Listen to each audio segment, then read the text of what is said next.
তো হাই বন্ধুরা, আমি আবার এসে গেছি রান্নাঘরে। আর আজকের আমার রান্না হবে তোমার ইলিশ মাছের ঝাল হবে সর্ষে দিয়ে। আর এখানে আমি কেটে নিয়েছি তোমার হচ্ছে কিনা কাঁচকলা, পেঁপে, আলু দিয়ে এটা তরকারি হবে বড় করে। আর ভাত হবে, ভাত আমার বসে গেছে। তো আমি এখানে ইলিশ মাছটা বসিয়ে দিয়েছিলাম আর ইলিশ মাছ নিয়ে সর্ষে দিয়ে ঝাল করেছি।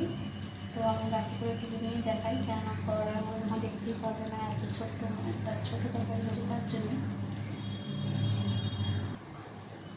তো আমি ইলিশ মাছ লাগিয়ে নিয়েছি আর এই আমার ইলিশ মাছ বাটিতে ভরে নিয়েছি, খেতে দেবো তার জন্যে। আর ওদিকে আমার ভাত বসে গেছে। আর এখানে আমি কড়াটা বসিয়ে দিয়েছি করার জন্য। তো আমি সাদা জিরে একটু ফোটন দিয়ে দেবো আর একটা শুকনো ফোটন দিয়ে দেবো, দিয়ে আমি সবজিগুলো একে একে দিয়ে দেবো।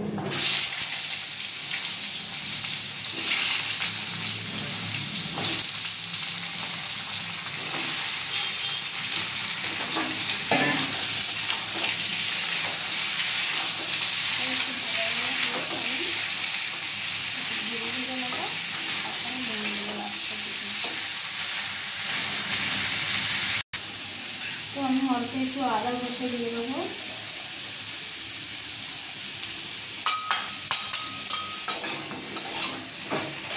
আর নুন দিয়ে দেবো আমি আবার।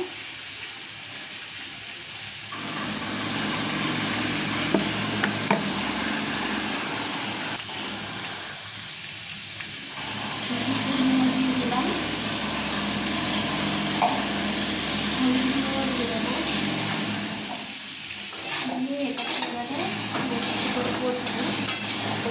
তারপরে আমি জল দিই।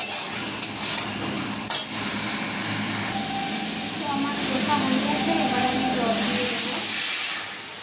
পরিমাণ আমি জল দিয়ে দেবো।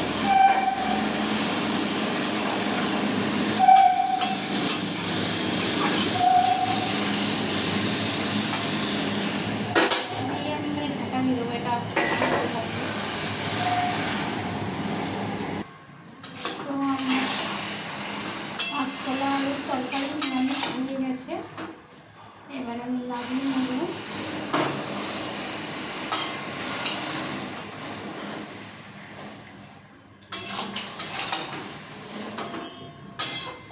ভালো হয়েছে।